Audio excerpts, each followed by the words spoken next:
सर्व अच्युत गोत्रे बंधू आणि भगिनी, त्याचप्रमाणे साधू संतांना दंडोत प्रणाम. आज आपण 209 नंबरच्या सत्संगात प्रवेश करत आहोत.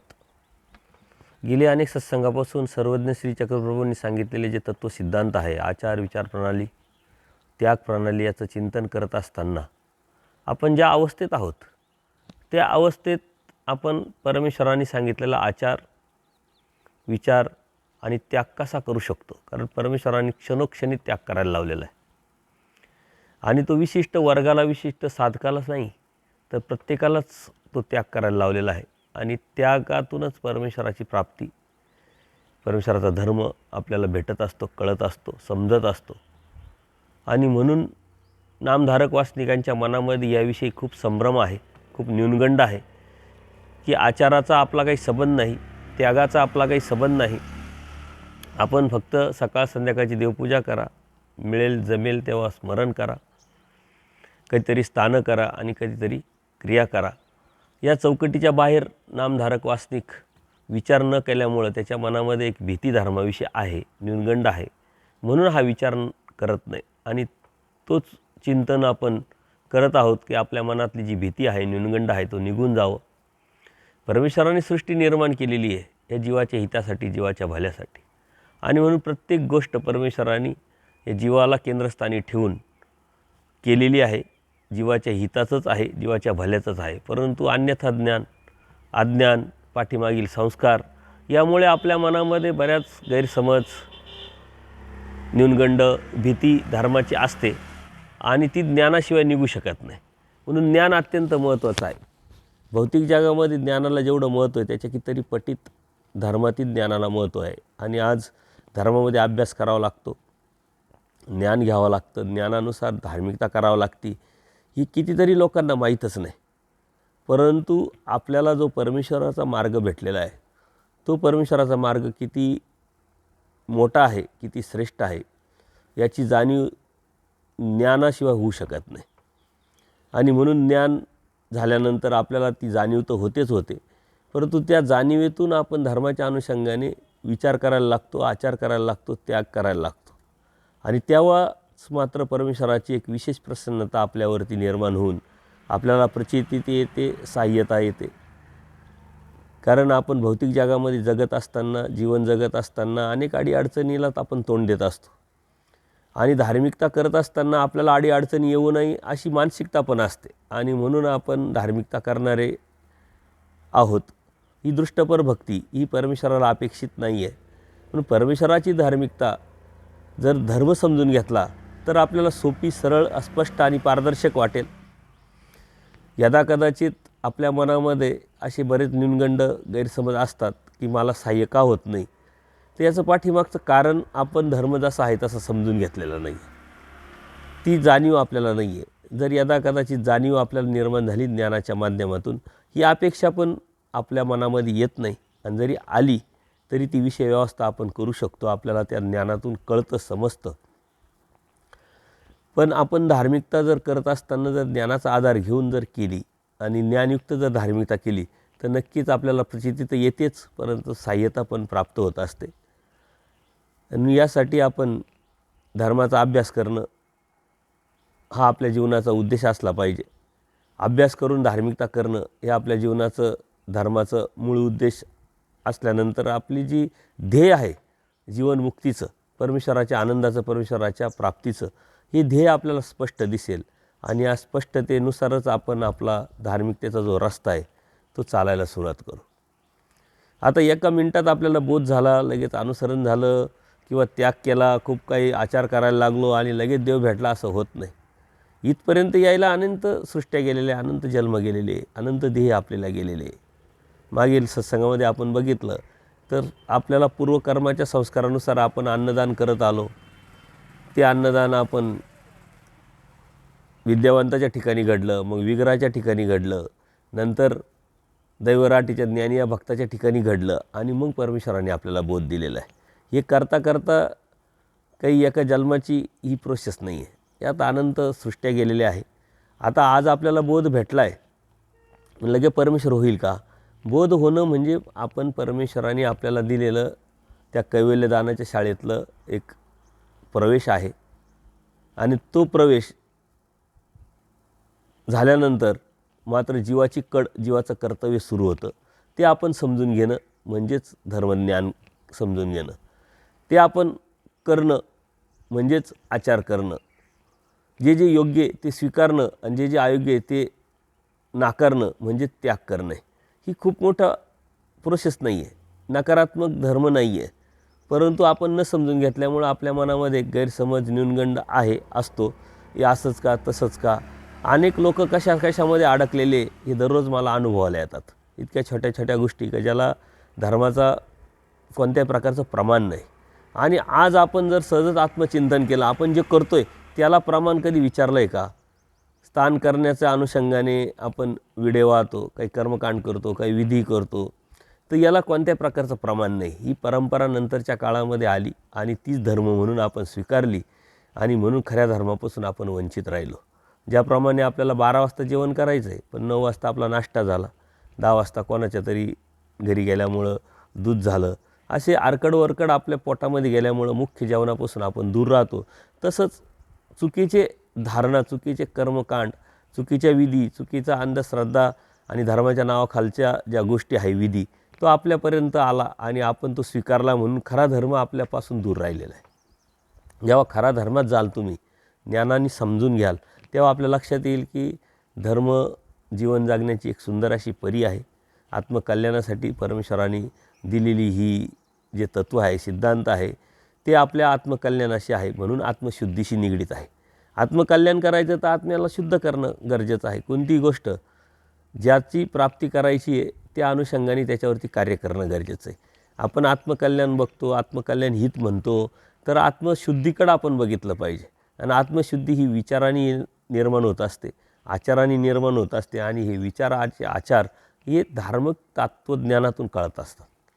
तत्त्वज्ञान माहीत नाही, आत्मशुद्धी होणार नाही. आत्मशुद्धी झाली नाही, आत्मकल्याण होणार नाही. ही बाह्य अंगाने आपण जी धार्मिकता करत आलो ते संस्कार आहे. मागे आपण तेच केलं, आजही तेच करणार आहे आणि पुढे तेच करत राहणार आहे. परंतु मधल्या काळामध्ये अनंत दुःख आपल्या पदरी आपण ओढवत असतो.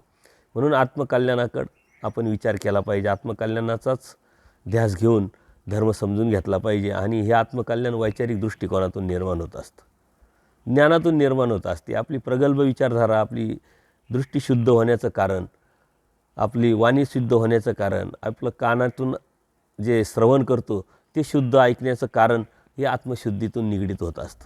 आत्म जर शुद्ध असेल तर ते जे आहे ते चांगलं घेण्याची प्रवृत्ती निर्माण होते. आणि म्हणून आपण या गोष्टीकडं बघितलं पाहिजे आणि त्यातूनच आपण परमेश्वराच्या या तत्त्वज्ञानावरती चालण्याचा जर प्रयत्न केला तर परमेश्वरातलं ना आपलं अंतर अत्यंत कमी होऊन जाईल. कारण एका दिवसात लगेच परमेश्वर भेटणं शक्य नाही. जसं एखाद्या वरती चढायचं, आपण जिन्यावर जायचं असेल, एखाद्या वरच्या मजल्यावर जायचं असेल तर आपल्याला एक एक पायरी चढून जावं लागतं. डायरेक्ट कधीच उडी मारता येत नाही, डायरेक्ट जाता येत नाही. आणि म्हणून ही पायरी चढणं म्हणजे आपल्यातले दोष जे आहे ते कमी करणं आणि गुणाची वाढ करणं, असंत सामुग्रीचा त्याग करणं, संत सामुग्री मिळवत जाणं. आत्मज्ञाने मोक्ष परमेश्वरांनी सांगितलेली आत्मज्ञाने मोक्ष या सूत्रामध्ये पक्षकारांनी खूप सुंदर अशा व्याख्या सांगितलेल्या आहे की एका दोषाचा त्याग हा सुद्धा एक मोक्षच आहे. एका पायरीवरून दुसऱ्या पायरीवर जाणं हा एक मोक्षच आहे. ऊर्ध्वगतीचा नुसता विचार करणं हा सुद्धा एक मोक्षच आहे. कारण काय, का नुसतं विचार करत नाही आपण, विचार केला तर चालायला लागू. जर विचारच नाही केला तर चालणं शक्य नाही आणि चालायला लागू तर कधी ना कधी तिथपर्यंत आपण पोहोचणारच आहे. आपण आपल्या घरात बसून नुसतं आपल्याला दिल्लीला जायचं आहे, दिल्लीला जायचं असं म्हटलं तर दिल्लीला आपण कधीच जाऊ शकत नाही. दिल्लीला जायचं हा विचार आल्यानंतर कसं जायचं याचं नियोजन करणं आणि त्या कार्याला सुरुवात करणं. त्या कार्याला सुरुवात केल्यानंतर दिल्लीला पोहोचल्यासारखंच आहे. कारण 2 दिवसांनी का 4 दिवसांनी का 8 दिवसांनी नक्कीच दिल्लीला पोहोचणार आहोत. आपण कोणतं वाहन वापरतो आहे, कोणत्या पद्धतीने नियोजन केलेलं आहे त्यानुसार मग त्याचं दिल्लीला पोहोचणं आहे. परंतु तो घरातच बसला आणि दिल्लीला जायचं आहे असं म्हणत राहिला, चिंतन करत राहिला, मनन करत राहिला आणि लोकांना सांगत राहिला तर कधीच तो दिल्लीला पोहोचू शकत नाही. म्हणून धर्म हा अंगीकारण्याचा विषय आहे, आचरणाचा विषय आहे, त्यावरती चालण्याचा विषय आहे. आणि म्हणून धर्म फक्त आपण धर्मात आहोत, आम्ही मानव आहोत, आम्ही उपदेशी आहोत, आम्ही परमेश्वराचे भक्त आहोत असं म्हणल्याने परमेश्वर आपल्याला भेटणार नाही. त्याच्यावरती चालावं लागेल आपल्याला. आणि ते चालणं क्षणोक्षणीचं असलं पाहिजे, सातत्यपूर्ण असलं पाहिजे. अनेक गोष्टी आपण सातत्यपूर्ण दररोज करत आलो. दररोज सकाळी जेवण करतो, संध्याकाळी जेवण करतो, परत दुसऱ्या दिवशी जेवण करतो, संध्याकाळी जेवण करतो. हे कंटिन्यू चाललं असतं. दररोज काम करतो, दररोज दात घासतो, दररोज आंघोळ करतो. बऱ्याच गोष्टी अशा असतात का त्या दररोजच करतो आपण. एकही दिवस आपण टाळू शकत नाही. ते स्वभावच झालेले, नॅचरल झाले, नैसर्गिक झाले. तसं परमार्ग तुमचं जीवन किंवा धर्मसुद्धा हा नैसर्गिकपणे स्वभावत आपण स्वीकारला पाहिजे आणि आपलं ते जीवन झालं पाहिजे. ते जीवन होऊन स्वभावत जर आपण ते करण्याचा प्रयत्न केला तरच परमेश्वराची प्राप्ती आपल्याला खूप लांब नाही, खूप अवघड नाही आणि खूप अडचणीची वाटणार नाही. कारण आपला तो स्वभाव झालेला आहे. आपल्याला कोणीतरी सांगतं आहे म्हणून आपण करत नाही. जसं पहिलीतला मुलगा आहे, पाचवीतला मुलगा आहे, ह्या मुलांकडं आपण बघितल्यानंतर आपल्याला त्यांना अभ्यास करा म्हणावं लागतं. त्यांच्याकडून अभ्यास करून घ्यावा लागतो. पण तोच मुलगा थोडासा मोठा झाला, सिरियस झाला, त्याला लक्षात आलं की अभ्यास केल्याशिवाय गत्यंतर नाही, अभ्यास केला तरच आपल्याला ह्या परीक्षेत आपल्याला पास होता येईल, परीक्षेत पास झालो तरच आपल्याला नोकरी मिळेल, नोकरी मिळाली तरच आपल्याला जीवनातले जे सुख आहे ते आपल्याला प्राप्त करता येईल, याची जेव्हा त्याला जाणीव होती त्यावेळेस त्याला सांगावं लागत नाही का तू अभ्यास कर. तो स्वतःहूनच अभ्यास करायला सुरुवात करतो. यदा कदाचित आईवडिलांना ते सांगावं लागतं का आता खूप अभ्यास झाला, थोडासा आराम कर, जेवण कर. अन्यथा तो इतका गर्क होऊन जातो त्याच्यामध्ये का तो स्वतःला आपली ताण भूक हे सुद्धा विसरून जातो.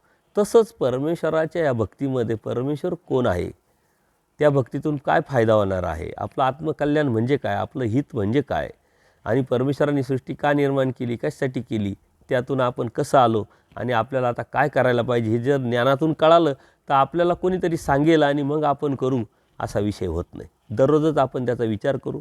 आजचा दिवस आपला जो आहे तो कालच्यापेक्षा वेगळा असला पाहिजे, आजच्यापेक्षा उद्याचा दिवस वेगळा असला पाहिजे आणि काहीतरी आपण चुकीचं, दोषयुक्त, असंत हे सोडलं पाहिजे आणि काहीतरी चांगलं आपण स्वीकारलं पाहिजे.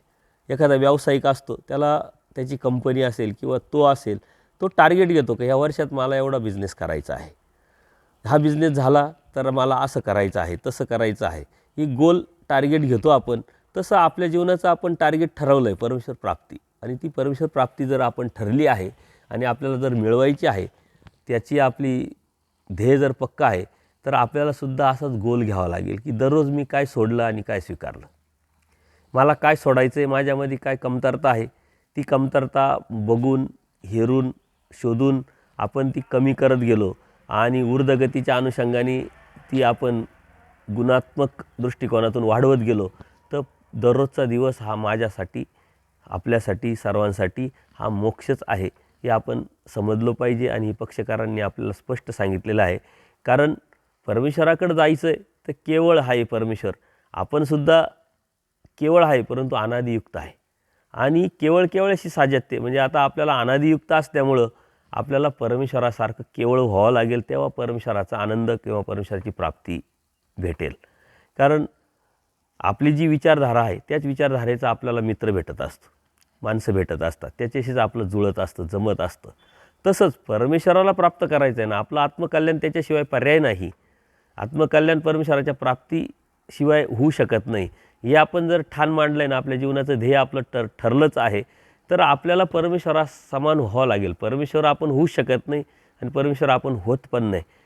ज्यावेळेस आपल्यामध्ये त्या परमेश्वराच्या अनुषंगाने म्हणजे गुणात्मक दृष्टिकोनातून आपण ते स्वीकारत जाऊ, त्याची वाढ करत जाऊ आणि ती वाढच परमेश्वरापर्यंत आपल्याला घेऊन जाणार आहे. आता सर्वच काही परमेश्वर करणार नाही, कारण परमेश्वरात स्वरूपगत आहे, स्वरूपामध्येच आहे, स्वरूप स्थितच आहे की ह्या जीवाचं हित करायचं आहे, जीवाचं भलं करायचं आहे, आनंद द्यायचा आहे. परंतु त्यासाठीही आपल्याला विचार करावा लागेल ज्ञानातून. जसं परमेश्वराचं स्वरूप आहे की आनंद द्यायचा आहे, तसंच आपलंसुद्धा स्वरूपगत आहे वासना, विकार, विकल्प, स्वभाव, हिंसा हे जे दोष आहे ते पण आपले स्वरूपगत आहे. म्हणजे परमेश्वराच्या प्राप्तीसाठी आपणच आपल्यासाठी आव्हान आहे आणि परमेश्वरालासुद्धा या जीवाला घेऊन जाण्यासाठी आव्हानच आहे. कारण परमेश्वर आणि आपण वैजत्य आहोत, साजत्य नाही आहे. आणि वैजत्याला साजत्य करायचं असेल म्हणजे टोकाचे लोक एकत्र आणायचे असेल तर किती एफर्ट्स म्हणजे किती ताकद लावावं लागते, त्यांच्यामध्ये बदल घडून किती त्यांच्यामध्ये समेट आणणं एवढं सोपं नसतं.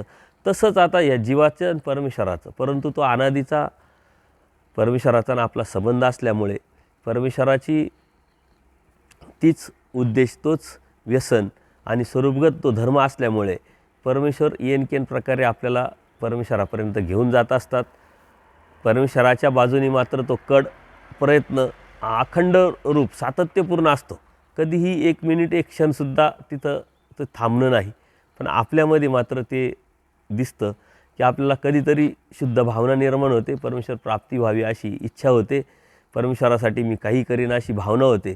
परंतु ते स्मशान वैराग्य असतं तेवढ्यापुरतं.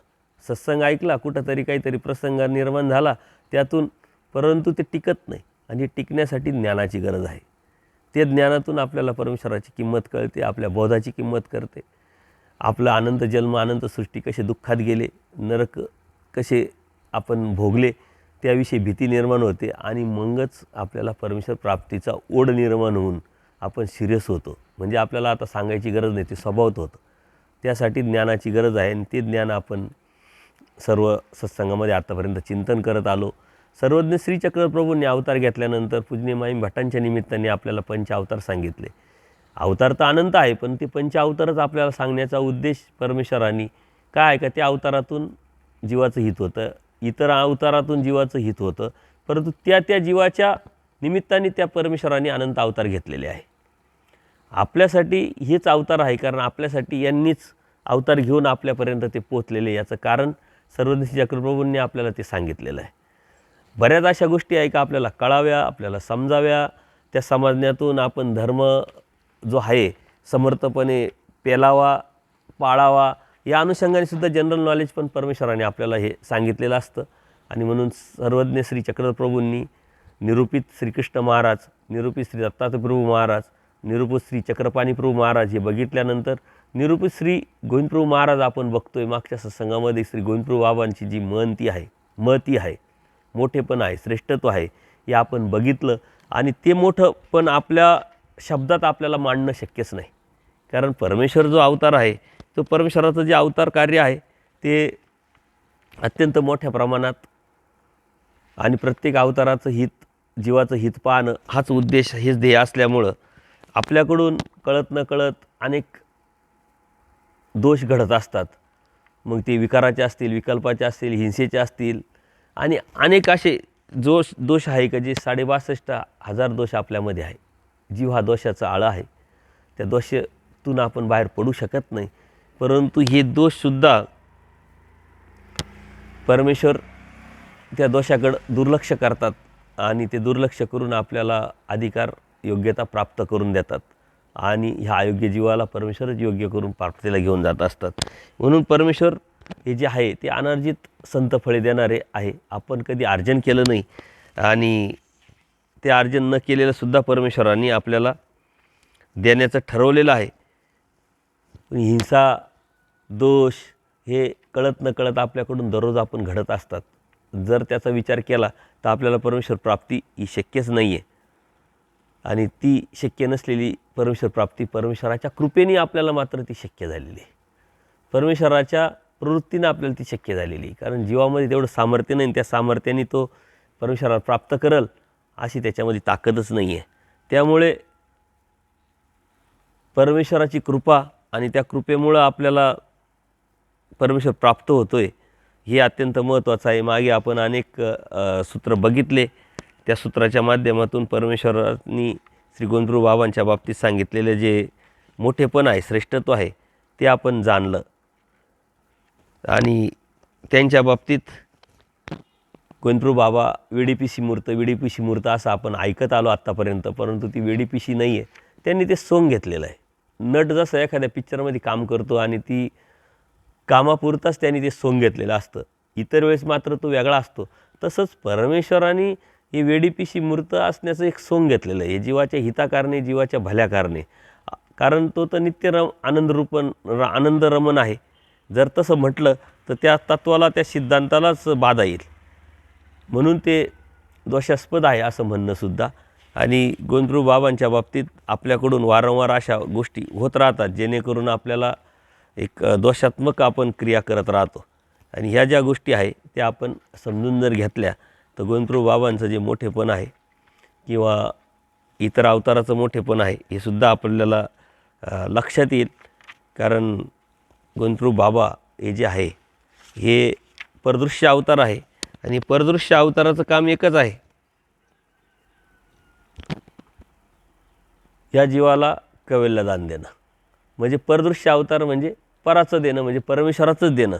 आवराचा देण्याची प्रवृत्ती नाही त्यांची, कारण त्यांनी ती स्वीकारलेली नाही आहे. याच्या पाठीमाग कारण काय, का जे तयार झालेले जीव आहे तेच गोविंदप्रभू बाबांकडे जाणार आणि त्यांचं लगेच पुढच्या चालत्यांना तयार होणार आणि ह्या चालीतून अनादि अविद्येचा छेद करून परमेश्वर प्राप्तीला घेऊन जाण्याची योग्यता त्या जीवामध्ये निर्माण होणार. आपण बघितलं कृमीला ब्रह्म कीजे हे आपण मागच्या वेळेस बघितलं, तर ब्रह्म कीजे म्हणजे काय, डायरेक्ट अव्यक्त स्वरूपाला किंवा ब्रह्मस्वरूपाला किंवा परमेश्वर प्रवृत्तीला प्राप्तीला या जीवाला पाठवलं असं नव्हे.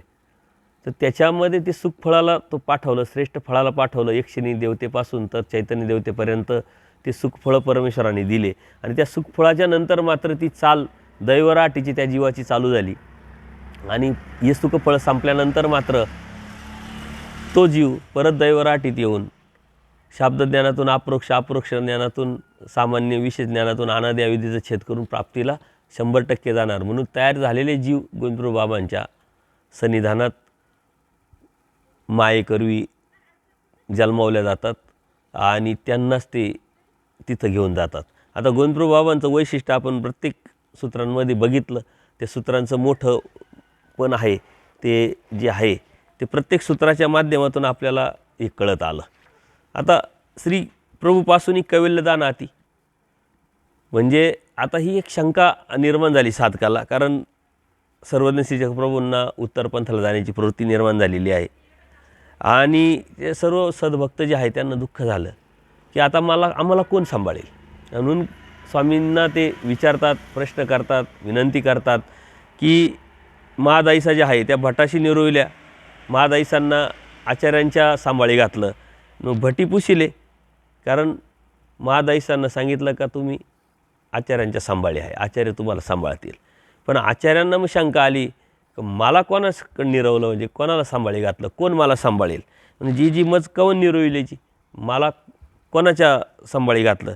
तर मग देव म्हणतात तुझं श्रीप्रभूपासून निरविले, श्रीप्रभूशी निरविले, म्हणजे श्रीप्रभू तुम्हाला सांभाळ करणार आहे. आणि मग असं म्हटल्यानंतर आत्तापर्यंतच गोविंदप्रभू बाबांच्या बाबतीत पूजनीय आचार्यांनी जे ऐकलेलं होतं त्यातून ती एक मानसिकता तयार झालेली. ती परदृश्य अवतार, उभयदृश्य अवतारातला फरक, बोध, ज्ञान, श्रीमुखी सर्व झाल्यानंतर त्यांना अप्रोक्ष ज्ञानाची झीन बांधल्यामुळं त्यांच्यामधली योग्यता पराकुटीची निर्माण झाली होती आणि म्हणून सहजच त्यांच्या मनामध्ये शंका निर्माण होली की गोसावी आम्हा श्री प्रभूशी निर्विले तर ते काही कैवल्यदान देतील, म्हणजे कैवल्यदान देतील का. म्हटले तुम्ही तर आम्हाला गोविंदप्रभू बाबांकडे सांभाळी घातलं आहे, परंतु गोविंदप्रभू बाबांची तर अशी प्रवृत्ती, परदृश्य अवतार, तर ते कैवल्यदान देऊ शकतात का, देतील का.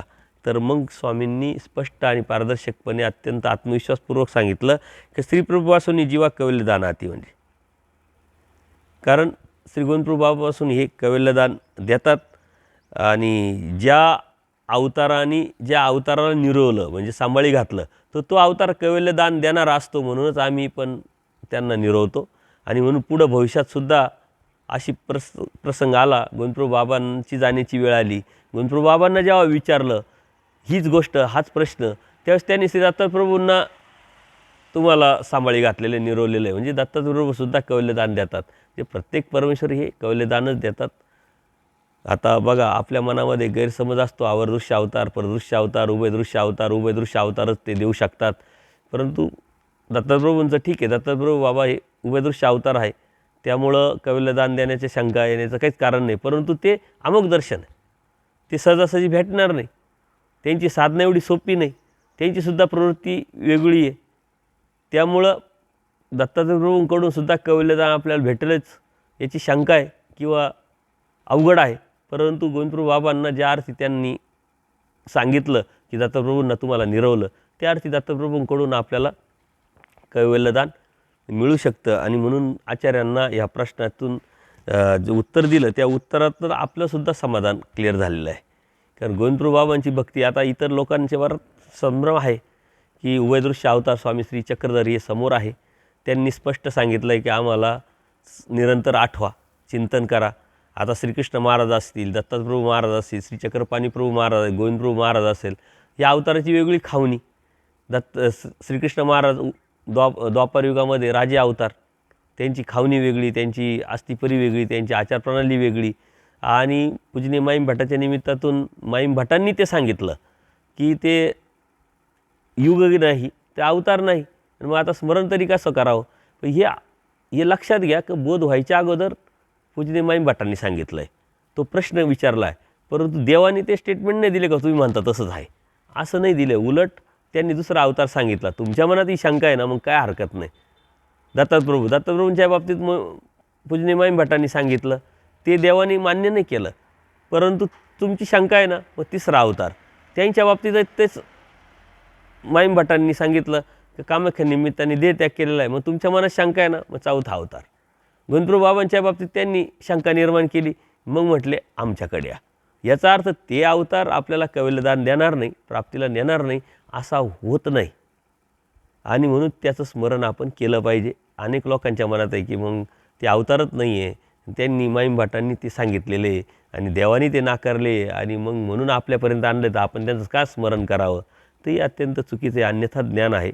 देवानी ते नाकारले नाही, नाकारले असते तर आपल्याला नामाच्या माध्यमातून ते प्राप्त झाले नसते, समजले नसते, आपल्याला स्मरण करायला लावलं नसतं. आणि या बाजूने आपण विचार करून, पॉझिटिव्ह विचार करून त्या नामाचं स्मरण चिंतन केलं, त्या नामाच्या लीळा आठवल्या, त्या नामाचं बी आपण भक्ती केली, तरी आपल्याला प्राप्तीला, कैवल्यदानाला ते अवतार घेऊनच जाणार आहे. त्याच्यामुळे मनात शंका येण्याचं काही कारण नाही आहे. तर मग पुढं जाऊन कसं राहावं, असं निदानात कशा पद्धतीनं राहावं, गोविंदप्रभू बाबांच्या बाबतीत कसं असावं, कशी सेवा करावी, हे टोटल सर्वज्ञ प्रभूंनी सारे भक्तांना सांगितलं आहे. आणि मग कैवल्यदान ते कोणतं? कैवल्यदान ते अनार्जित दान, म्हणजे अनार्जित ते लीळादान आहे म्हटले. कारण आपल्या मनामध्ये शंका निर्माण होते, कैवल्यदान ते कोणतं? तर कैवल्यदान हेच अनार्जित दान आहे. कारण आपल्यामध्ये ती प्रवृत्तीच नाही, तेवढी लायकीच नाही, तेवढी योग्यता नाही की आपण त्या परमेश्वराचं कैवल्यदान मिळू, म्हणजे परमेश्वराला प्राप्त करू. पूजनीय आचार्यांच्या निमित्तातून परमेश्वराने सांगितलं आहे का ह्या जीवाला परमेश्वर प्राप्त होऊच शकत नाही, कारण तो कशाच्या कशात दोषामध्ये अडकलेला आहे. तो निर्दोषच नाही आहे, निर्दोष होऊच शकत नाही, तर तो प्राप्तीला जाईल कसा?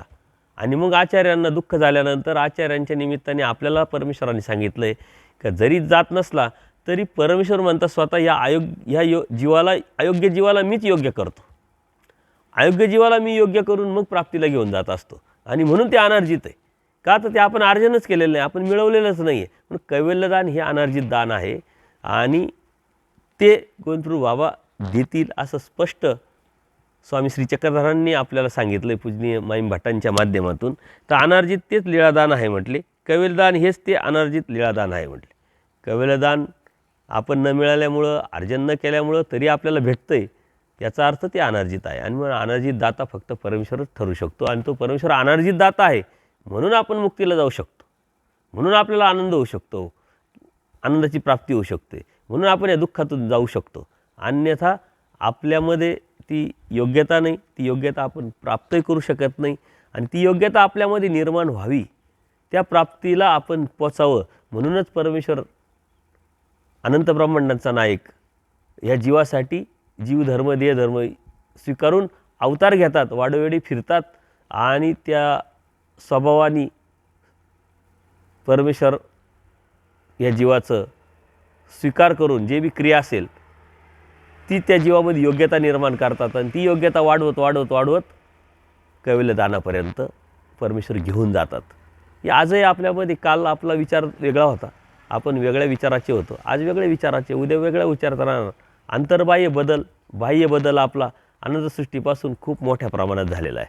आणि हाच बदल परमेश्वराला अपेक्षित आहे आणि हा बदल आपल्याला आपण करायचा आहे. हा बदल अपेक्षित असताना दररोजचा बदल आपल्यामध्ये होत असेल तर दररोज आपल्याला मोक्ष मिळतो आहे. कारण त्या मोक्षाचं म्हणजे परमेश्वराचं आणि आपल्यातलं अंतर त्या क्रियेनं कमी होतं आहे. जवळजवळ आपण परमेश्वराजवळ जातो आहे. ते अंतर कमी असल्यामुळं परमेश्वराच्या प्राप्तीची जी मनामध्ये भावना आहे, वासना आहे, ती दृढ होते, पक्की होते. आणि परमेश्वराला सुद्धा हेच देण्याच्या व्यसन असल्यामुळं परमेश्वरसुद्धा त्याच अनुषंगाने आपल्याला कुठं ना कधी ना केव्हा कशातून आपली योग्यता कशी होईल याचाच परमेश्वर विचार करत असतात. मग ज्ञानाचा असेल, प्रेमाचा असेल, उपाय घडवतात परमेश्वर. आपण नाही करू शकत. आपण आपल्याकडेनी करतो, पण आपल्याकडेनी करत आलो पण आपल्यामध्ये बदलच नाही झाला. का तर आपल्याला वाटतंय म्हणून आपण क्रिया करत आलो. पण परमेश्वराला वाटली पाहिजे. परमेश्वराला वाटलेली क्रिया आपल्याकडून परमेश्वर करून घेतात आणि त्यातून आपला बदल होतो. त्यातून आपण परमेश्वरापर्यंत प्राप्तीला जात असतो. आता परमेश्वराला वाटेल मग याच्यासाठी आपण काय करावं, तर आपण आर्तता करावी, चतुर्विध दुःख करावं, प्रार्थना करावी, परमेश्वराविषयी आवडी निर्माण करावी. या आवडीतूनच परमेश्वरपर्यंत ही गोष्ट पोचते, भाव पोचतो आणि मग परमेश्वर कार्याला सुरुवात करून परमेश्वर आपली योग्यता वाढवण्यासाठी कोणाच्या तरी निमित्तातून बोलतील, कोणाच्या तरी निमित्तातून स्वीकारतील, कोणाच्या तरी निमित्तातून उद्धर्जितील. परमेश्वर स्वतः उद्धारणार, बोध आणि बोध स्वतः देणार, परंतु कोणाला निमित्त करतील सांगता येणार नाही. आपल्याला कोणासाठी तरी निमित्त करतील आणि आपल्यासाठी कोणाला तरी निमित्त करतील. पण हे निमित्त करायचा अधिकार हा परमेश्वराच्या अधिकारातला विषय आहे. म्हणून आपण म्हणू शकत नाही का मला कोणीतरी निमित्त आहे, ते मला कोणीतरी निमित्त आहे. परमेश्वराने निमित्त आहे आणि म्हणून निमित्त माने जे परमेश्वराने सांगितलं, कारण परमेश्वराने निमित्त केलं आहे म्हणून ते परमेश्वरासारखे. परमेश्वर नाही आहे. परमेश्वरांना म्हणून परमप्रीती करा पण विशिष्ट बुद्धी ठेवू नका. परमेश्वराने निमित्त केलेलं असल्यामुळे त्यांच्यासाठी आपल्या मनामध्ये एक वेगळी भावना, एक वेगळी दृष्टी, एक वेगळं प्रेम असलंच पाहिजे. आणि त्यासाठी आपल्या मनामध्ये परमेश्वराच्या तत्त्वज्ञानाची ओळख असली पाहिजे. परमेश्वराने एकमेका भेटल्याचा पाडू जाय. एकमेका म्हणजे जे निमित्त आहे आपल्याला, त्यांना जर आपण भेटलो, ते आपल्याला भेटले, तर परमेश्वर प्राप्तीचं, परमेश्वर भेटल्याची गोमटा आपल्याला भेटत असतं, प्राप्त होत असतं. म्हणजे एखाद्या छोट्याशा एका तत्त्वज्ञानातून परमेश्वर प्राप्त कशातून होणार आहे, परमेश्वराचं आपल्यातलं अंतर कमी होणार आहे कशाने, हे परमेश्वराने खूप मोठी तत्त्व सांगितलं आहे. फक्त भेटायचं आहे आणि ते भेटणं परंतु आपल्या मनापासून असलं पाहिजे, आतून असलं पाहिजे, शुद्ध विचारातून असलं पाहिजे, प्रगल्भ विचारातून असलं पाहिजे, तेव्हा ते होईल. म्हणून परमेश्वर श्रीप्रभूपासून म्हणजे आवर आच्छादनीचे परदृश्य अवतार आहे श्री गोविंदप्रभू महाराज. आणि असल्या गोविंदप्रभूपासून कैवल्यदान म्हणजे अनादि अविद्येचा छेद करून ब्रह्मस्वरूपी प्राप्ती करणे आहे म्हटले. असं काही नाही की परदृश्य अवतार आहे मग ते होणार नाही, उभदृश्य अवताराकडूनच होईल. तर ते सर्व काही कार्य करू शकतात. परदृश्य अवतारी म्हणजे आवर आच्छादनीचा परदृश्य अवतार आहे परमेश्वर श्री गोविंदप्रभू बाबा. आवरीचे दान नाही म्हणजे आवराचं दान ते देऊ शकत नाही. याचा अर्थ पराचं दान देतात आणि पराचं दान देणं म्हणजे अनादि अविद्येचा छेद करून प्राप्तीला नेणं, आनंदाला नेणं, या जीवाला परमेश्वराचं करणं. म्हणून परदृश्य शक्तीचा स्वीकार केलेलाच नसतो आवर दान देण्यासाठी. आणि आवर दान देण्यासाठी शक्तीचा स्वीकार नसल्यामुळे आवराचं दान ते देत नाही, परंतु तरी शक्तीचं दातृत्व तिथं दिसत नाही. म्हणून कैवल्यदानाचं दातृत्व दिसणार आहे. त्या कारणामुळे कैवल्यदान वर्तत असतं. का तर ते परदृश्य अवतार आहे. मग याचा अर्थ अगोदरचं याचं देणारच नाही असं नाही. त्यांच्यामध्ये सर्व ते स्ट्रक्चर आहे, पण ती प्रवृत्ती नाही, इच्छा नाही. अनेक लीळा आपण गोविंदप्रभू बाबांच्या जर बघितल्या तर अलीकडचं म्हणजे आवराचं सुद्धा दिलेलं दिसतं. एक ब्राह्मण आला, तो दुःख करतोय. परमेश्वराला त्यांनी सांगितलेलं नाही आहे का मला काय अडचण आहे, त्याच्या मुलीचं लग्न त्याला करायचं आहे आणि त्यांच्याकडे पैसा नाही आहे आणि पैशाशिवाय तर आता लग्न होऊ शकत नाही. ते दररोज तळमळ करताय, दुःख करताय. त्यांच्या मनातही आलं नाही का गोविंदप्रभू बाबांकडे जावं, सांगावं, विनंती करावी, मदत मागावी. परंतु ते दुःख, ती आर्तता गोविंदप्रभू बाबांना कळाली आणि त्यावेळेस तो गोविंदप्रभू बाबांच्या दर्शनाला आला. तर गोविंदप्रभू बाबांनी त्यांना सोन्याची थैली दिली. म्हणजे त्याचं हे आवराचं दिलं. म्हणजे परमेश्वराची काय प्रवृत्ती आहे सांगू शकत नाही. फक्त ती प्रवृत्ती स्वीकारलेली असल्यामुळे ते आवराचं देऊ शकत नाही. परंतु कितीतरी लीळा आहे का ज्या आवराच्या दिलेल्या आपल्याला दिसतात. याचा अर्थ त्यांच्याकडे सर्व आहे, फक्त देणं न देणं हे त्यांच्या प्रवृत्तीवर ठरतं. तर श्रीप्रभू उपलक्षणे जे आवर आच्छादनीचे जे आहे परदृश्य अवतार, सर्वांपासूनच कैवल्यदान वर्ततं आणि वर्तत असतं म्हणले. कारण आवर शक्तीचा जरी स्वीकार केलेला असला तर आवर शक्तीचा स्वीकार केला आहे मग काहीच वर्तत नाही असं काही नाही. त्यांच्यापासून संबंधदान पण वर्ततं, ग्रहणदान पण वर्ततं, लीळादान पण वर्तत असतं. परंतु ते करण्याची, ते देण्याची प्रवृत्ती नाही, इच्छा नाही, ते आपोआप वर्तत असतं. आता गोविंदप्रभू बाबांच्या सन्निधानात काही जीव आले, ते दर्शनी आहे, येतात, भेटतात, जातात, तर आपोआपच ते संबंधदान त्यांना भेटतं. गोविंदप्रभू बाबांनी देव न देव, कारण का तर संबंधदाना तो संबंधात तो संबंधदान. तर तो आपोआपच त्या दर्शनाच्या अनुषंगाने संबंध आला आणि नैसर्गिकरित्या ते संबंधदान त्यांना दिले जातं आहे. संबंधदानाचे सामर्थ्यरूप फळ आहे. त्याच्यामुळं स्वामी गोविंदप्रभू बाबांच्या संपर्कात सन्निधानात जे बी जीव आले त्यांना आपोआपच ते संबंधदान ते आपोआपच होत राहतं. त्याच्यासाठी ती प्रवृत्तीची किंवा इच्छेची किंवा स्वतःहून आता दिलं आहे आणि मग भेटेल असंही काही कृती करण्याची गरज नाही. परमेश्वराच्या संपर्कात जाणं हेच सर्वात मोठं भाग्य आहे. त्यांना बोध नाही आहे की परमेश्वर आहे, परंतु बोध जरी नसला तर त्यांनी तशी कणव जोडलेली म्हणून मायेनी त्यांना तिथं जन्मवलं आहे आणि म्हणून गोविंदप्रभू बाबांचा संबंध आलेला आहे आणि संबंध आल्यामुळं संबंधदान भेटलेलं आहे ते आपोआपच होत राहतं. तर हे वैशिष्ट्य आहे गोविंदप्रभू बाबांचं. संबंधदान सकळ अवताराच्या ठाई वर्तते म्हणून संबंधदान सांगितले नाही म्हटले. सकळ अवताराच्या ठाई वर्तत असतं म्हणून स्पेशली संबंधदान वर्तत आहे असं सांगण्याचं काहीच कारण नाही. आणि म्हणून गोविंदप्रभू बाबांच्या बाबतीतसुद्धा देवाने सांगितलं नाही का संबंधदान त्यांचा वर्तत, कारण सर्वच अवताराच्या ठिकाणी जे तुम्ही संबंध आला ज्या जीवाची कणव आहे त्यांना ते वर्तत असतं. आणि म्हणून मग आवराचं कार्य देतं कोण? जर आवराची प्रवृत्ती नाही आहे परमेश्वराने स्वीकारली नाही तर ते परमेश्वर हे मायेकरवी कार्य करत असतात. कारण सारं आवर म्हणजे मायेपासून ते एकशिनीपर्यंत आणि त्यांचं कार्य त्या देवताच करत असतात, त्या देवता देत असतात. तर ते त्या जीवाच्या क्रियेनुसार कणवेनुसार ते फळ मायेला देता येतं किंवा देते. मग त्या मायेला समजतं कसं? तर तेवढं त्याचं ज्ञान असतं. ते परमेश्वर प्रवृत्तीनं त्यांना ते कळतं समजतं आणि तेवढं ज्ञान असतं. कणवेनुसार फळ देण्याचं अस्तित्व ज्ञान त्यांच्याकडं आहे आणि म्हणून सर्व आवराचं जे आहे दृष्टपर जे आहे हे सारं देवता देत असतात. म्हणून आपली भक्ती ही पराची आहे, अदृष्टाची आहे, अहेतुकाची आहे. आणि म्हणून परमेश्वर प्राप्तीला जर आपल्याला जायचं आणि परमेश्वर प्राप्त करायचं असेल तर अदृष्टपर भक्तीच आपल्याला करावं लागेल. आपण स्थानवंदन करायला गेलो आणि विडा वाहिला आणि काहीतरी दृष्टपर मागितलं तर ते दृष्टपर ही परमेश्वर देत नाही, ही मायादेवता देते.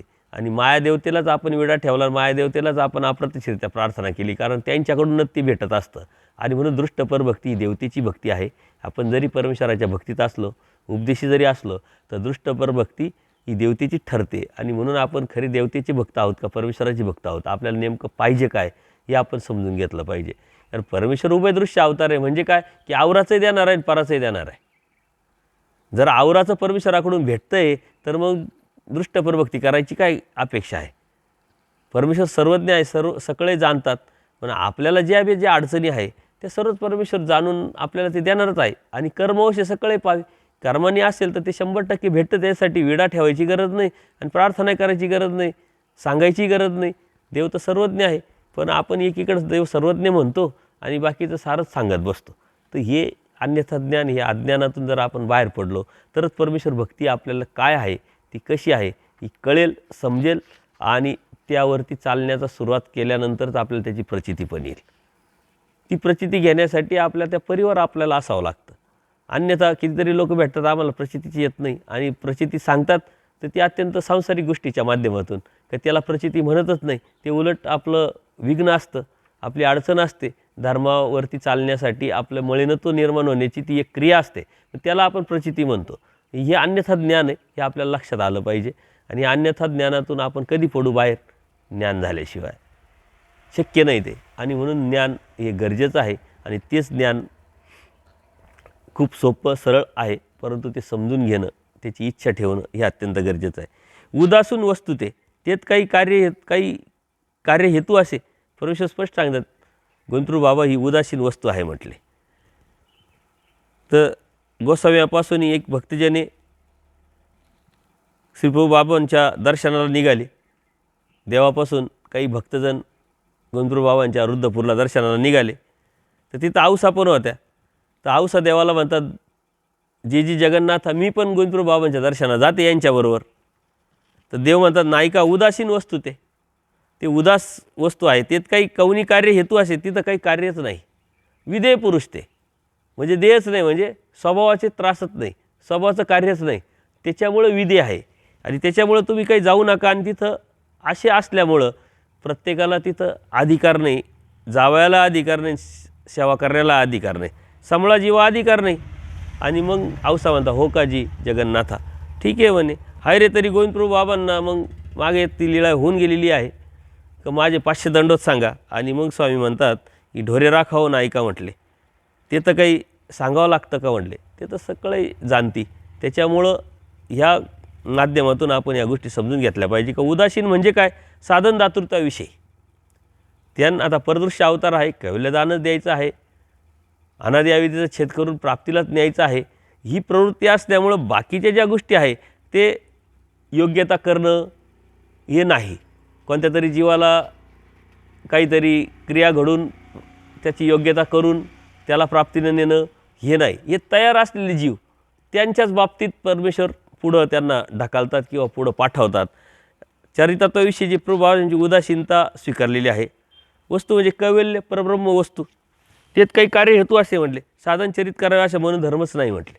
जसं आपले गोविंदप्रभू बाबांच्या बाबतीत, स्वामी श्री चक्रराजांच्या बाबतीत आपण बघितलं, त्याच्या उलटं दिसेल. इथं अयोग्य जीवाला योग्य करण्याची प्रवृत्ती आहे म्हणून अष्टस्वभावाचं पूर्ण कार्य दिसतंय.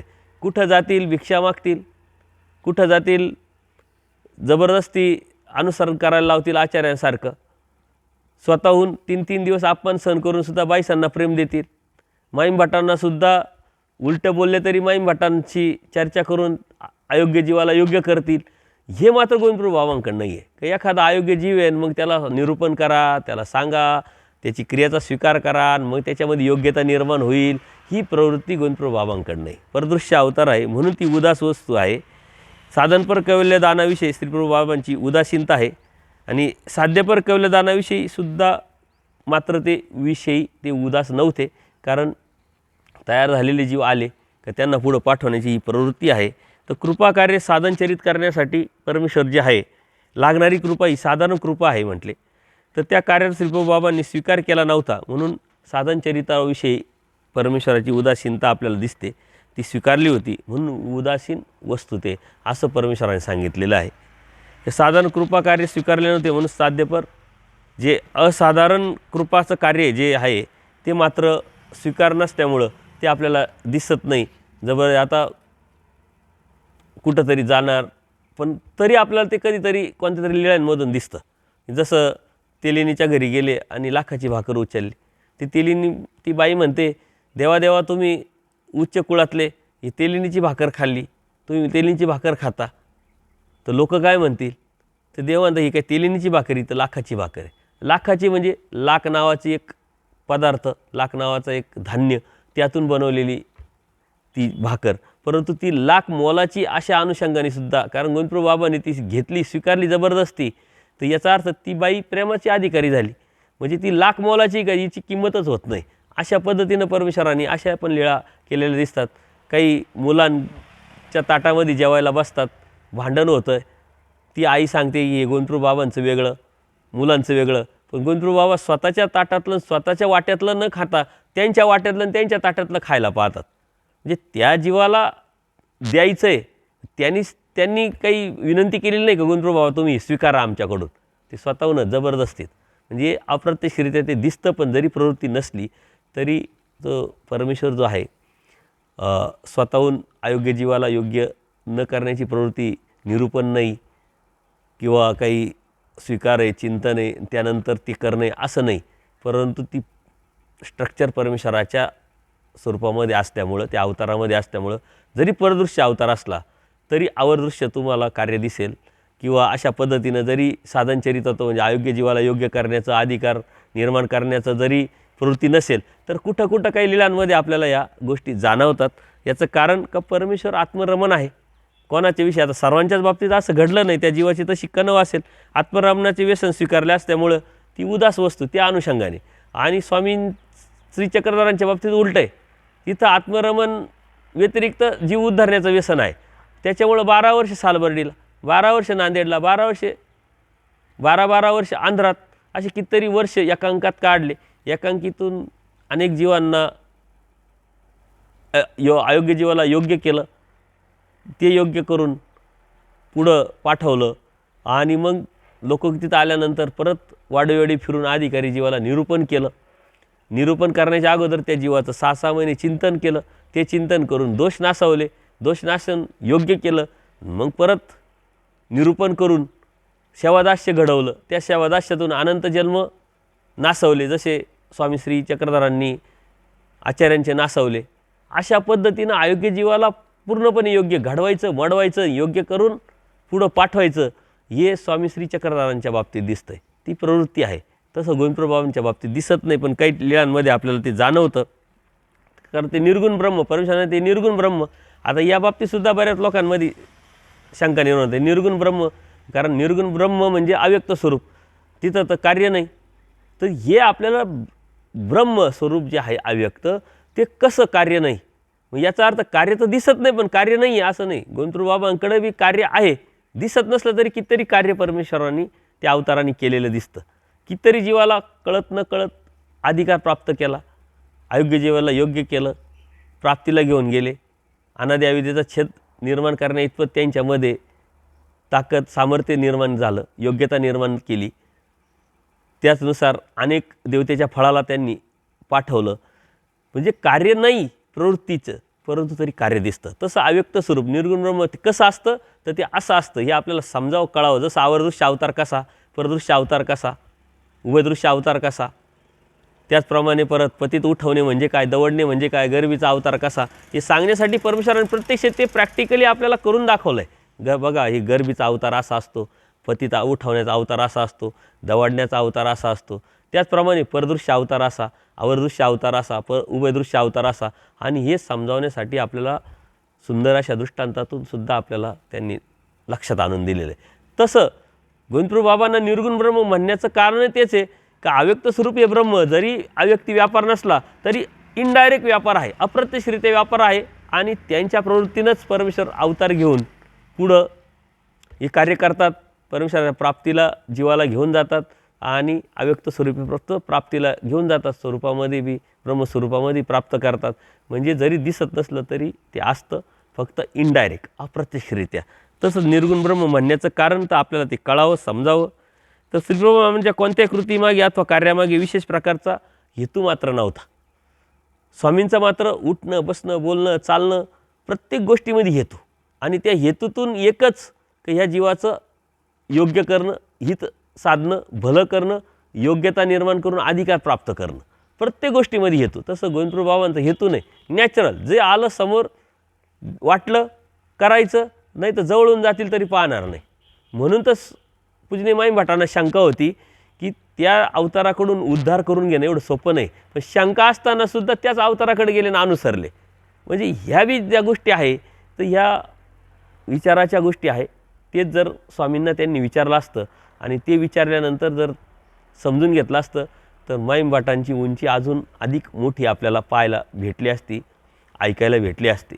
परंतु पूजनीय माईमबाटांसारखे 2-2 देवाचं सन्निधान, श्रीमुखी बोध, एवढे ज्ञानीपात्र, तरी त्यांच्याकडून अशा कळत न कळत काही चुका घडल्या तर आपल्याकडून चुका होणं साहजिक आहे, ते नॅचरल आहे. परंतु चुका घडल्या म्हणजे देव होणारच नाही असं नाही. त्या चुकीतून आपण बाहेर पडलं पाहिजे, ती होणार नाही याची काळजी घेतली पाहिजे. म्हणून परमेश्वराचा धर्म, परमेश्वराची साधना, परमेश्वराची प्राप्ती ही एक प्रॅक्टिस आहे. आजच्यापेक्षा उद्याचं चांगलं, उद्यापेक्षा परवाचं चांगलं, ते प्रॅक्टिस करत करत आपल्याला पुढं जायचं आहे. चुका होणं हा जीवाचा स्वभाव आहे, कारण जीव सर्व दोषाचा आळा आहे. विकारा वेगळा जीव झालाच नाही. आणि विकार म्हणजे अनसारखं होणे, मग सर्वच बाबतीत ह्या गोष्टी घडत आल्या. परंतु त्याच्यामध्ये प्रॅक्टिस करून, शून्यता निर्माण करून परमेश्वराच्या प्राप्तीची आस धरणं, वासना ठेवणं, ते ध्येय आपल्या नजरेच्या समोरून न जाणं, ही भावना आपण सतत तेवत ठेवली आणि चालत राहिलो तरच परमेश्वर प्राप्ती आपल्याला होईल. आणि म्हणून ही प्रॅक्टिस आहे आणि ती प्रॅक्टिस आपण दररोज केली पाहिजे. आणि ती ही प्रॅक्टिस म्हणजे साधना आहे. साधना काही वेगळी नाही आहे. आपल्याला अधिकाधिक चांगलं करणं, अधिकाधिक क्लीन करणं, अधिकाधिक परमेश्वराच्या जवळ नेणं म्हणजे साधना. आणि ती प्रॅक्टिसचा भाग आहे. त्याच्यामुळे साधना काय अशी विशिष्ट नाही. म्हणून नामधारक वासनिकांनी ही भीती आणि हा न्यूनगंड काढून टाकला पाहिजे की आपण साधना करू शकत नाही. आपणही साधना करू शकतो, जिथं आहे तिथं करू शकतो. आणि आपण करत आलो आत्तापर्यंत कळत न कळत, परंतु ती अधिक ज्ञानयुक्त जर केली तर तिचा फायदा अधिक चांगला. म्हणून ज्ञानाची गरज आहे, ज्ञान घेतलं पाहिजे. तर गोविंदप्रभू बाबांच्या बाबतीत आवराचं दान वर्तताना दिसलेच नाही असं काही नाही, किरकोळ गोष्टी दिसल्या. शेवकाचे साधनचरित व्हावे, शेवकाच्या सेवेचा स्वीकार करावा असा मात्र भाव किंवा हेतू गोविंदप्रभू नाही. तसं स्वामी श्री चक्रधर स्वतःहून त्यांना ते घडवणार, स्वतःहून तिची योग्यता निर्माण करणार. मार्कंडाचं 4 वेळा 10 वेळा चुकीच्या गोष्टी कळाल्या तरी मार्कंडाला काही लांब केलं नाही. फक्त बाईसांचा भाचा बाईसांच्या प्रेमापोटी किंवा त्याच्या कन्येपोटी. औसा रागावल्या, वेदवंत होत्या, बोध नसल्यामुळं त्यांचं वागणं विचित्र होतं, तरी पण स्वामींनी तिला दूर ढकललं नाही, सन्निधानातून काढून दिलं नाही स्वतःहून. तर ह्या ज्या गोष्टी हे वैशिष्ट्य स्वामींचं आहे. तसंच गोविंदप्रभूंचं वेगळ्या पद्धतीचं वैशिष्ट्य आहे. त्यांनी ते स्वीकारलेलं होतं आणि म्हणून त्यांचा सेवेचा किंवा काही कार्याचा काही भावाचा असा हेतू नसताना जे घडवलं ते मात्र खूप. म्हणून सकळही लीळाची दान म्हणजे सगळं काही गोविंदप्रभूंकडून लीळाच दान ते वर्तत होतं. म्हणजे अनार्जित दान म्हणजे परमेश्वराच्या प्राप्तीलाच या जीवाला नेण्याचं कार्य गोविंदप्रभूंकडून वर्तत होतं. हे गोविंदप्रभूंचं खूप मोठं वैशिष्ट्य आहे. कारण इथं घडवायचं, मडवायचं, पुढं नेणायचं आणि गोविंदप्रभूंकडून डायरेक्ट न्यायचं काम म्हणजे डायरेक्ट लीळादानाचं म्हणजे अनार्जित दानाचं डायरेक्ट कैवल्यदानाचं हे कार्य गोविंदप्रभूंकडून वर्तत होतं. आणि स्पष्ट त्यांनी सांगितलं की उदासीन जरी वस्तू असली तरी त्यात काही कार्यकारी हेतू असे असं नाही, तर त्यांच्याकडून सुद्धा कैवल्यदान होईल आणि म्हणून तुम्हाला त्यांच्या सांभाळे आम्ही घातलेलं आहे. अशी कोणत्या प्रकारची मनात शंका घेऊ नका. पूजनीय माईम भट असेल, आचार्य असेल, देवानी स्वामी श्री चक्रधरांनी गोविंदप्रभूंच्या बाबतीत अशी महती सांगितली. म्हणूनच 14 वर्ष ह्या सद्भक्तांनी, ह्या साधकांनी गोविंदप्रभूंची सेवा केली अत्यंत आत्मीयतेने. आणि त्या सेवेच्या बाबतीत जर आपण लीळा बघितल्या तर तेच करू जाणं आपण करू शकत नाही. आपल्यामध्ये थोड्या थोड्या गोष्टी बदल होत राहतात, खटू होत राहतं. छोटंसं जरी आपल्या मनामध्ये चुकीचं दिसलं, वाटलं, ऐकलं तरी आपण लगेच बदलत असतो. त्यांच्या बाबतीत मात्र जर ते चरित्र आपण बघितलं तर आपल्या अंगावर शहारे येतात. गोविंदप्रभूंची कधी केव्हा काय प्रवृत्ती होईल सांगता येत नाही. आंब्याचा सीझन नाही आणि आंबे खाण्याची प्रवृत्ती झाली. माईम भटांना मात्र शंका येते की आता आंब्याचे सीझन नाही ना, आंबे आणायचे कुठून. पण आचार्यांच्या बाबतीत मनात शंकाच आली नाही. म्हणजे कोणत्या तरी जीवाची ती कणव आलेली आहे, ज्या अर्थी गोविंदप्रभू म्हणतात आंबा खायचं, त्या अर्थी आंबा आहे, फक्त आपल्याला शोधावं लागेल, चला. आणि लगेच ते कामाला लागले, शोधला. तिथला तो शोधलेला आंबा आता मागून भेटणार नाही म्हणून चोरी करून आणला आणि गोविंदप्रभूंना दिला. म्हणजे गोविंदप्रभूंना चोरी करून आणलेला आंबा त्या जीवाला, त्या कन्वेपोटी गोविंदप्रभूंनी स्वीकारला आहे. म्हणजे त्याला अयोग्य जीवाला योग्य केलं आहे. म्हणजे इनडायरेक्ट, अप्रत्यक्षरित्या. इथं डायरेक्ट दिसतं स्वामी श्री चक्रधरांचं, हे मात्र इनडायरेक्ट दिसतं. तर ही जी प्रवृत्ती आहे ही कोणीच जाणू शकत नव्हते, परंतु आचार्यांना ती योग्यता प्राप्त झाली होती परमेश्वर कृपेने. आणि त्यामुळं त्यांच्या मनामध्ये कधी शंका आली नाही. जे गोविंदप्रभूंनी म्हटलं, जी प्रवृत्ती स्वीकारली ती करायला आचार्य तयार झाले आणि त्या गोष्टीतून आपला स्वतःचा कर्मनाश करून स्वतःचं हित करून घेतलं. त्याचप्रमाणे आपणसुद्धा शंकित न होता या गोष्टीकडे जर ज्ञानयुक्त जर बघितलं तर आपल्यालासुद्धा परमेश्वर प्राप्तीच्या अनुषंगाने या गोष्टी खूप मोठ्या प्रमाणात विधेय परिस्थितीत तुम्हा असाव्या अधिकार नाही म्हटले. औसांच्याच बाबतीत सांगितलं ते विधेय पुरुष आहे म्हटले, ते तुम्हाला असायला अधिकारच नाही म्हटले. कारण का तर विधेय कोणत्या बाबतीत तर देहीचे स्वभाव स्वीकारलेले आहे, पण अष्ट स्वभाव स्वीकारूनही कार्य दिसत नाही. म्हणजे प्रसन्नता, तोष, ह्या ज्या गोष्टी आहे प्रभूच्या ठाई त्या आपल्याला दिसत नाही. कारण औसा उपलक्षण स्वभावाधित मळकर्मयुक्त जीवाला, सामान्य ज्ञानी यापर्यंतच्या जीवाला राहण्याची तिथं योग्यताच नाही. कारण सन्निधान करावा अधिकार नाही. याचं कारण का देह भाव जे स्वीकारलेले कार्य ते दिसत नाही, म्हणून ते विधेय पुरुष आहे. ते दिसत नाही आणि त्यामुळं त्यांना त्याची गरज नाही. आणि तिथं गेलेला जीव आहे त्याला असं वाटतं की आपण देवाची दास्य करावं, हे करावं, ते करावं. एकदा असंच गोविंदप्रभूंची इच्छा नाही, प्रवृत्ती नाही, पण महादाईसांनी डोक्यावरती तेल टाकलं श्रीचरणाच्या याच्यावरती आणि आपण आता हे करावं आणि खूप दिवस झाले देवाला स्नान नाही आहे तर आपण घालावं. तर रागावले, उठून निघून गेले. परंतु महादाईसाच्या त्या याचा स्वीकार होता, साधायचा स्वीकार होता, म्हणून त्यांनी विनंती केली आणि परत ती प्रवृत्ती स्वीकारायला लावली. त्यांनी ती स्वीकारली आणि मग ते सेवादास्य जे आहे ते स्वीकारलं. म्हणजे त्यांना ती आवश्यकता नाही. 2 दिवसा 4 दिवसा क्षौर करणं असेल, आपल्या स्वामींकडे जे दिसतं ते तसं नाही. क्षौर असेल किंवा स्नान संध्या असेल, हे आपल्याला इकडं दिसतं पण तिकडं दिसत नाही. का? तर स्वभावाचा स्वीकार नाही, आणि त्या अष्ट स्वभावाचा स्वीकार नसल्यामुळे कार्य पण नाही, त्याच्यामुळं पीडा पण नाही. पीडा नसल्यामुळं त्याचा स्वीकार नाही, आणि म्हणून जीवाला योग्य करण्याचा तिथं कोणत्याही प्रकारचा उद्देश नाही. श्रीगुरूंच्या सन्निधानी स्वभाव अधीनाशी म्हणजे स्वभावाच्या अधीन राहण्याचा अधिकारच नाही त्यांना. कोणालाही राहण्याचा तिथं का अधिकार नव्हता? तर स्वामींचं, गंधर्वबाबांचं तो जी प्रवृत्ती आहे ते स्वीकार. समळा म्हणजे मळकर्म मळयुक्त कर्मयुक्त जीवांना शाब्द अप्रोक्ष सामान्य ज्ञानीयांना इथे राहण्याचा अधिकारच नाही म्हटले. म्हणजे अप्रोक्ष सामान्य विशेष ज्ञानीसुद्धा तिथं दिसणार नाही, कारण औसा उपलक्षणे समळ जीवांना अधिकार नाही म्हटले. औसाच्या निमित्ताने ह्या सर्व आत्मरमणाचे म्हणजे प्रभूसारखे आनंदी रमणरूप अवतार आहेत, ते स्वतःच आत्मरमणमध्ये स्वच्छंदी स्वानंदी, त्यांना कोणत्या प्रकारचं बंधन नाही. स्वीकार केलं ते ऐकतील याची गॅरंटी नाही, इकडे येतील अशी अपेक्षा केली तर ती येतील याची गॅरंटी नाही. म्हणून महादाईसा तिथं दररोज गंधर्वबाबा ज्या रस्त्याने जायचे ते साफ करायचे, रांगोळ्या टाकायचे, आणि त्याच रस्त्याने गंधर्वबाबा जायचे नाही. परंतु तिची आर्तता बघून नंतर गंधर्वबाबा प्रसन्नतेतून तिथून जातात. म्हणजे गॅरंटी नाही त्यांची प्रवृत्ती होईल नाही होईल, परंतु ती आपली आर्तता असेल, आपली प्रार्थना असेल तर ते होऊ शकतात. तर ह्या अवताराची प्रवृत्ती ओळखणे म्हणजे मनोधर्म जाणून सेवादास्य करणे, आचरण करणे हे क्वचितच एखाद्या कुशल जे जीव आहे, व्यावहारिक जीव आहे, बौद्धिक जीव आहे त्यालाच होऊ शकतं. तर स्वभावाधीन अकुशळता अवघड, ज्याला अकुशळताने व्यवहार नाही, जसं औसा आहे, त्यांना कुशळता नव्हती, व्यावहारिकता नव्हती, वेदवंत त्यातले त्यात, त्यामुळे त्यांना त्याची जाणीव नव्हती. इथं स्वामींनीच ते तिला सांभाळू स्वामीच सांभाळू शकले, अन्यथा कोणताही अवतार औसा देवीला, औसा मातेला सांभाळू शकत नव्हता. आपल्यालासुद्धा स्वामीच सांभाळू शकतात. आपल्याला अयोग्य तर जीवाला परमेश्वर स्वामी श्रीचक्रच योग्य करू शकतात. आपल्याला अधिकार घडून कुठंतरी चाल करून देणं, परमेश्वराच्या प्राप्तीला घेऊन जाणं हे फक्त उभयदृश्य अवतार.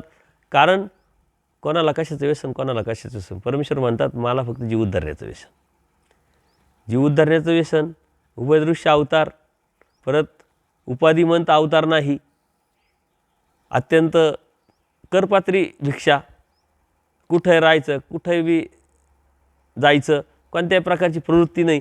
आणि म्हणून हे अवतारच आपल्याला प्राप्तीला नेऊ शकतात. हेच अवतार आपल्याला अधिकाराला घडू शकतात, अन्यथा दुसरे अवतार आपल्याकडून आपल्याला अधिकार घडूच शकत नाही. आणि म्हणून निरंतर परमेश्वरात स्वामी श्री चक्रधरांचं आपल्याला स्मरण करायचं आहे.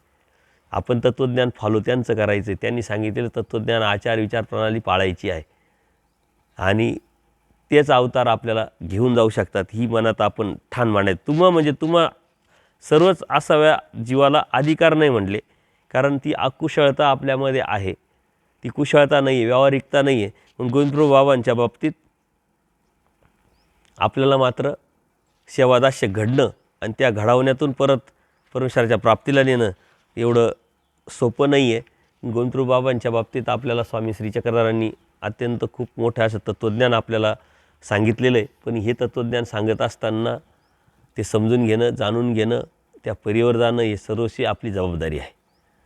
ती सर्वस्वी जबाबदारी आपली असल्यामुळे आपल्यालाच करावं लागणार आहे. मागच्या वेळेस एक मी जाता बोधकथा सांगितली होती की एका हॉटेलमध्ये असंच लिहिलेलं होतं की तुम्ही येऊन हॉटेलमध्ये जेवू शकता आणि काही खाऊ शकता, बिल मात्र देण्याची गरज नाही.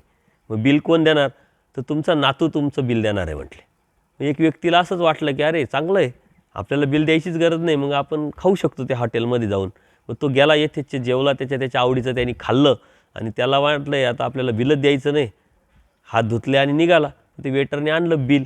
म्हणे अहो तुम्ही तर बाहेर बोर्ड लावलेला आहे. म्हणे हे तुमचं बिल नाही, म्हणे हे कोणाचं आहे? म्हणून तुमच्या आजोबाचं बिल आहे.